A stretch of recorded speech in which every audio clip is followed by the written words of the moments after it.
Bienvenue mes frères et mes sœurs à l'émission Enseignement biblique.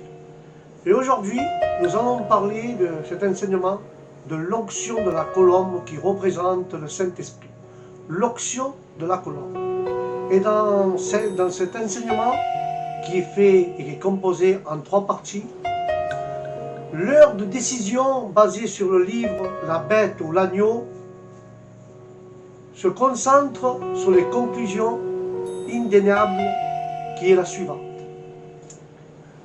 La seule façon de résister aux effets de la bête sauvage qui est l'esprit de l'Antichrist est de prendre la nature de l'agneau de notre Seigneur Jésus-Christ, qui est la seule façon de prendre la nature de l'agneau, c'est avec l'aide du Saint-Esprit représenté par la colombe. Alléluia. Et dans cela, chacun d'entre nous, nous devons décider, et j'espère que nous allons bien prendre une bonne décision, et j'espère que vous comprenez bien que vous et moi sommes au milieu d'un conflit entre 2 forces spirituelles. Un, c'est l'esprit de l'agneau, et l'autre, c'est l'esprit de la bête sauvage. Et aujourd'hui, nous devons choisir par qui nous sommes et par qui nous nous laissons gouverner. Car il sera trop tard pour changer d'avis plus tard lorsque l'Antichrist se fera connaître sur terre. Comment avancer vers l'avenir? Ce dont nous avons besoin pour révéler les défis à venir, c'est d'être rendu puissant par la colombe, qui est l'Esprit Saint, qui choisit de se reposer et demeurer uniquement sur quelqu'un qui présente la nature de l'agneau de Dieu qui est Jésus-Christ. Que pouvons-nous faire pour attirer la colombe à venir et demeurer sur nous? La réponse à cette question est essentielle et le thème de cet enseignement d'aujourd'hui. Et depuis le début, avez-vous déjà réfléchi au fait que Jésus a un lieu où a eu besoin du Saint-Esprit, tout comme nous? Car Jésus ne s'est jamais attribué le mérite, il est attribué tout son ministère à la présence du Saint-Esprit. Commençons par examiner le magnifique passage de l'Écriture qui marque le début du ministère public de notre Seigneur Jésus. Et nous verrons comment le Saint-Esprit était avec Jésus-Christ dès le début. Alléluia. Et nous voyons dans cette histoire que le lendemain, Jean le Baptiste vit Jésus venant à lui et lui dit: voici l'agneau de Dieu qui ôte le péché du monde. Et Jean rendit ce témoignage: j'ai vu l'Esprit descendre du ciel comme une colombe et s'arrêter sur lui. Alléluia. Je ne le connaissais pas, mais celui qui m'a envoyé m'a baptisé d'eau. Celui-là m'a dit: celui sur qui tu verras l'Esprit descendre et s'arrêtera sur lui, c'est celui qui baptise, qui est baptisé du Saint-Esprit. Et j'ai vu et j'ai rendu témoignage qu'il est le Fils de Dieu. Le lendemain, Jean était encore là avec 2 des disciples en ayant regardé Jésus qui passait et dit: voici l'agneau de Dieu. Alléluia. Et dans ce passage, il y a 2 représentations, frères et sœurs, du règne animal. Alléluia.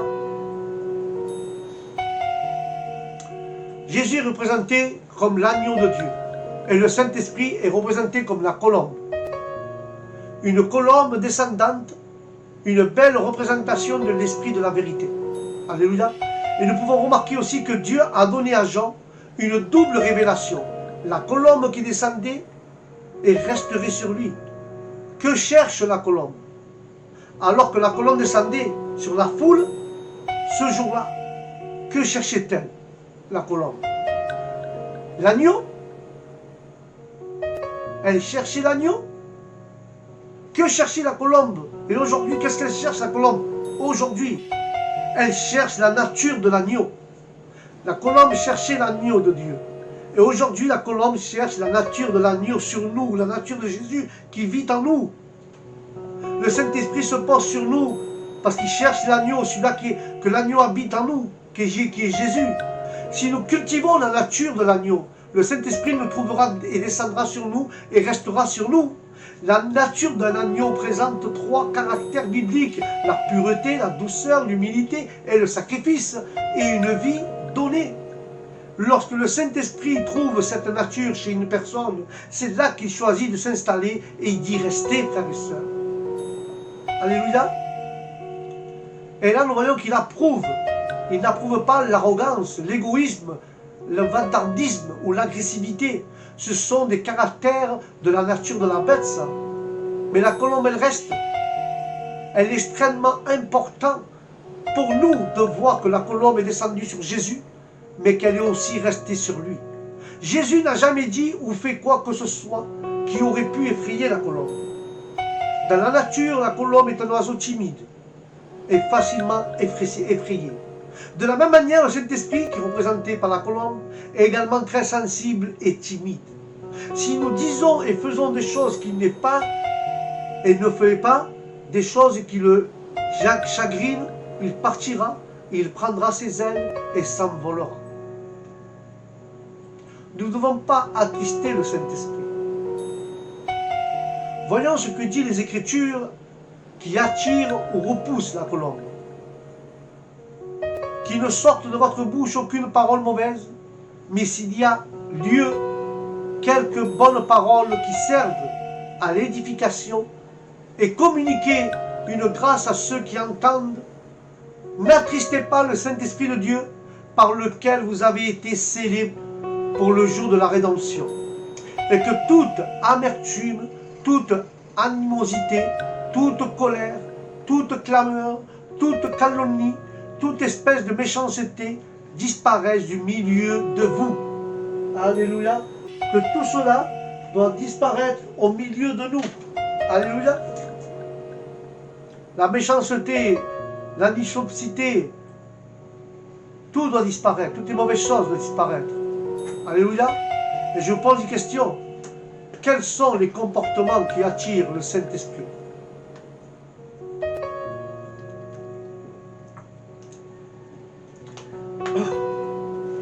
Quels sont les comportements qui attirent le Saint-Esprit?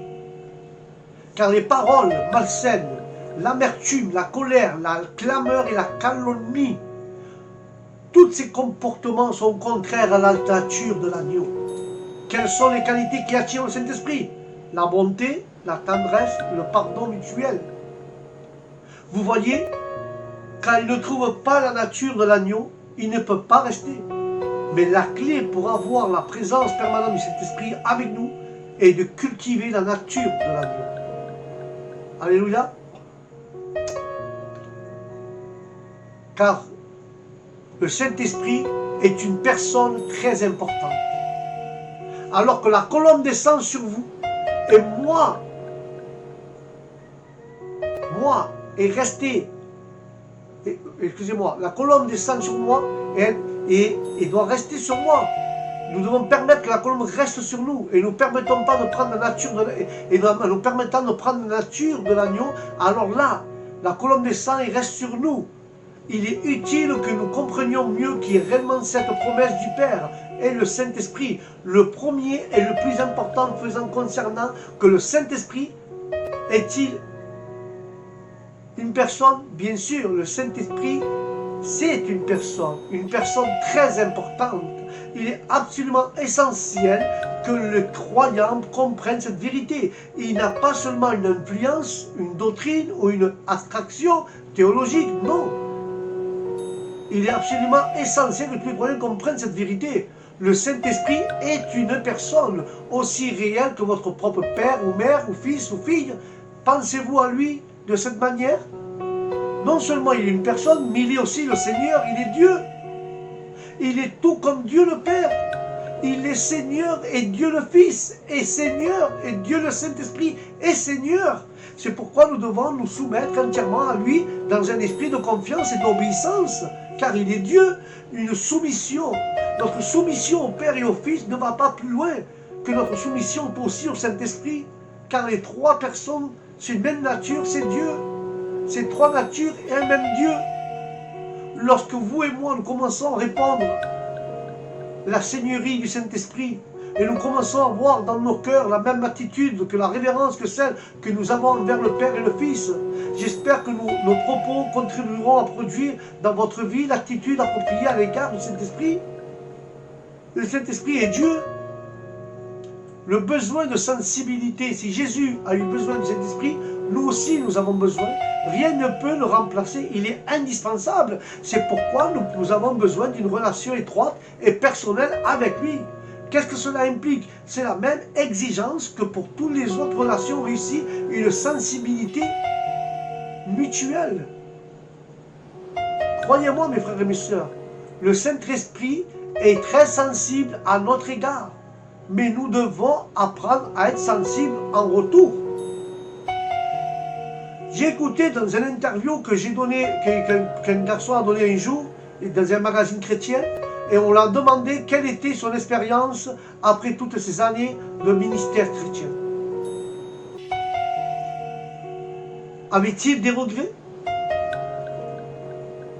Et avant de répondre, il a fait une pause, puis il a répondu oui.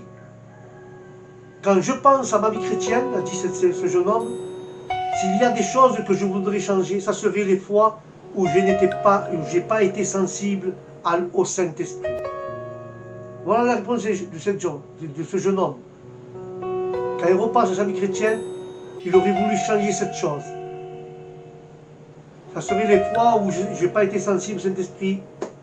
Et la clé de notre succès dans l'apprentissage de la conduite par l'Esprit est la sensibilité de sa vraie nature, la nature de la colombe. Alléluia. Et voilà notre réponse, frères et mes sœurs. Si vous et moi voulons que le Saint-Esprit descende et reste sur nous, nous devons lui permettre d'avoir un accès total à tout ce qui se passe dans notre vie. Ainsi, il pourra nous enseigner et nous transformer à l'image de Jésus-Christ. Il nous aidera à donner continuellement notre vie pour le Christ et pour son corps. Il va nous convaincre lorsque nous nous égarons. Il nous donnera la joie dans l'obéissance du cœur pur. Et je vais conclure avec cela. Au bout d'un certain temps, vous aurez mûri au point de ne plus vous effrayer, au plus d'effrayer la colombe. Quand vous aurez mûri, vous allez mûrir au point de ne plus effrayer la colombe. Si vous aspirez à un changement, à une relation plus profonde avec l'agneau et la colombe, vous pouvez prier, et cette prière dès maintenant, en disant « Seigneur Jésus-Christ, je veux rafraîchir mon engagement envers toi. Je veux m'humilier devant toi, recevoir ton pardon, marcher à partir de ce jour dans la puissance qui vient de ton Saint-Esprit. » Alléluia.